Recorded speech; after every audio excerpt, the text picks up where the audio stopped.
রুমের সবকিছু একদম ক্লিন করা এটা হচ্ছে রেগুলার একটা ডিউটির মধ্যে পড়ে। সো এই তো এখানে হচ্ছে যে সবগুলো আর কি টবের ফুল যেগুলো আছে ওগুলো হচ্ছে ক্লিন করা হচ্ছে, বিকজ বাইরে থেকে প্রচুর ধুলোবালি আসে, যার কারণে ফুলের মধ্যেও বালুগুলো চলে যায়। এজন্য প্রতিদিন হচ্ছে ক্লিন করতে হয়, তারপর হচ্ছে সুপারগুলো ক্লিন করে নিতে হয়। আর তার মাঝে হচ্ছে আরিয়ান দুষ্টুমানি করতে চলে আসছে। অবশ্য আরিয়ান একটু সিক আছে, একটু জ্বর আছে ওর। আর যেহেতু আবহাওয়া চেঞ্জ হচ্ছে এজন্য হচ্ছে ছোট হোক বড় হোক সবারই হচ্ছে জ্বর ঠান্ডা লেগেই আছে। ভালো ভাইয়া না দাও, thank you. Okay, thank you. ভেবেছিলাম মশারি ডালটা হচ্ছে রৌদ্র দিব, বাট এটার মধ্যে দেখি কেরি ধরে গেছে। আর কেরিগুলো এত বড় বড় ছিল, মানে উঠতেছিল আর আমার দেখে তো এত ভয় লাগতেছিল। আর মশারি ডালগুলো অনেকগুলো খেয়ে ফেলছে, দেন হচ্ছে এগুলো আর খাওয়া যাবে না। তো সবগুলো ডাল ফেলে দেওয়া হয়েছে। আর এগুলো হচ্ছে জামা কাপড়গুলো, এগুলো হচ্ছে আমি ভিজিয়ে নিব। কারণ হচ্ছে যেহেতু শীতের আভাস অলরেডি পড়ে গিয়েছে, হালকা হালকা শীত যেহেতু পড়ে, এই জন্য সকাল সকাল জামা কাপড়গুলো ভিজিয়ে দেন হচ্ছে ধুয়ে ক্লিন করা হবে। সো আজকে হচ্ছে বাসায় কিছুই রান্না করা হবে, এই জন্য হচ্ছে আমি আরেকটা প্যাকেটে মশারি ডালগুলো নিয়ে নিলাম। আর এই প্যাকেটটা খুব ভালো ছিল। আর এখানে ছিল মুগ ডাল, মুগ ডালগুলো হচ্ছে আমি হালকা একটু ভেজে নিয়েছিলাম, দেন হচ্ছে ক্লিন করে রেখে দিয়েছিলাম। আর এই তো ছিল মশারি ডাল, মুগ ডাল আর হচ্ছে চাউল, এগুলো সব মিক্স করে একদম ধুয়ে ক্লিন করে রেখে দিয়েছি। তো এক চুলার মধ্যে হচ্ছে মশলা কষানোর জন্য দেওয়া হচ্ছে। সো এখানে হচ্ছে অনেক ধরনের মশলা ছিল, 5-6 পদের। সো সবগুলো মশলা আমার নাম মনে আসছে না, বাট এলাচ দারচিনি এগুলোও ছিল। আর এগুলো হচ্ছে ভালো মতো কষাতে হবে, কারণ মশলা যদি যত কষাবেন ততই হচ্ছে স্বাদটা বের হয়ে আসে।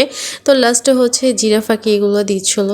সবগুলো মশলা দেওয়া শেষ, এখন হচ্ছে একটু ভালো মতো নাড়াচাড়া করছিল আর জাস্ট একটু হালকা একটু পানি দিয়ে নিয়েছিল, যেন নিচে মশলাটা যেন না লেগে যায়। তো এটা হচ্ছে একটু ভালো মতো কষাতে হবে আরও অনেকক্ষণ, কারণ হচ্ছে যখন একদম মশলা একদম শুকিয়ে আসবে, তেলটা উপরে চলে আসবে, আর তখনই হচ্ছে যে চাউলগুলো দেওয়া হয়ে যাবে। সো এখানে হচ্ছে অনেকগুলো পেঁয়াজ কাটা হয়ে গেছে, আর পেঁয়াজগুলো একটু বেশি এক্সট্রা করে কেটেছে, বিকজ হচ্ছে যে গরু মাংসের মধ্যে কিন্তু পেঁয়াজ মশলা বেশি দিলে কিন্তু ততই মজা হয়।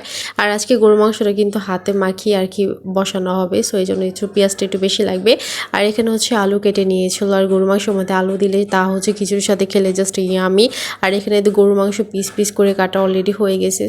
তো এই ফাঁকে হচ্ছে যে মশলাটা কষানো একদম অলরেডি হয়ে গেছে, দেখতেই পাচ্ছেন মশলাটা কত গাঢ় হয়ে গেছে।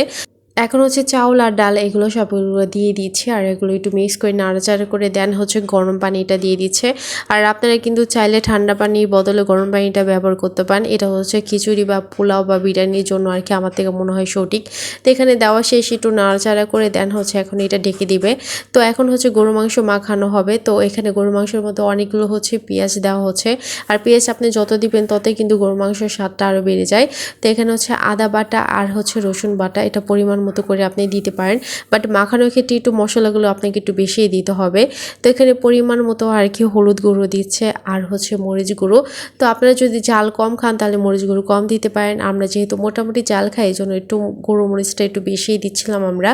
আর একটু ঝাল ঝাল খেতে কিন্তু মজা লাগে, তাও খিচুড়ির সাথে। তো এখানে হচ্ছে অনেক ধরনের মশলা এগুলো দিচ্ছিল, জিরে ফাঁকি এলাচ গুঁড়ো এগুলো দিচ্ছিল। আর তো এখন হচ্ছে যে তেল দিয়ে দিচ্ছি, আর তেলটা একটু বেশি করে দিতে হবে যেহেতু একটু মাখা চাকা গরু মাংস এটা, তো এই জন্য হচ্ছে মশলা বেশি লাগে।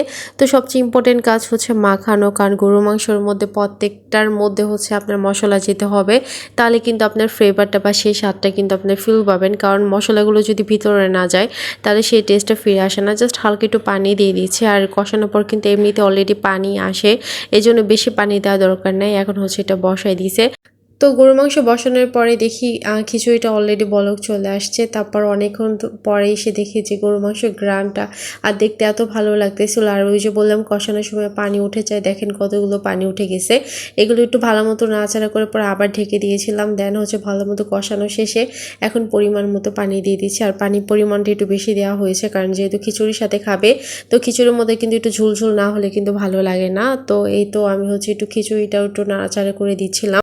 তো খিচুড়িটা কিন্তু অলমোস্ট শেষ, গোটাও কমপ্লিট হয়ে গিয়েছে। আর এটার মধ্যে কিন্তু ঘি দেওয়া হয়ে গেছে, বাট সেটা ভিডিওটা আমি নিতে পারিনি। তারপর হচ্ছে একটু লবণ চেক করলাম যে এটা একটু লবণ হয়েছে কিনা, বাট দেখলাম যে না একটু লবণ লাগবে, তারপর লবণ দেওয়া হলো। লাস্টে কাঁচামরিচগুলো দিয়ে 5 থেকে 10 মিনিট বসিয়ে দিয়ে দেন হচ্ছে কিন্তু আমাদের খিচুড়ি কমপ্লিট হয়ে গেছে।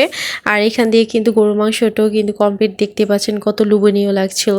সো শীতের সময় কিন্তু গরু মাংস দিয়ে খিচুড়ি খেতে কিন্তু খুবই ভালো লাগে।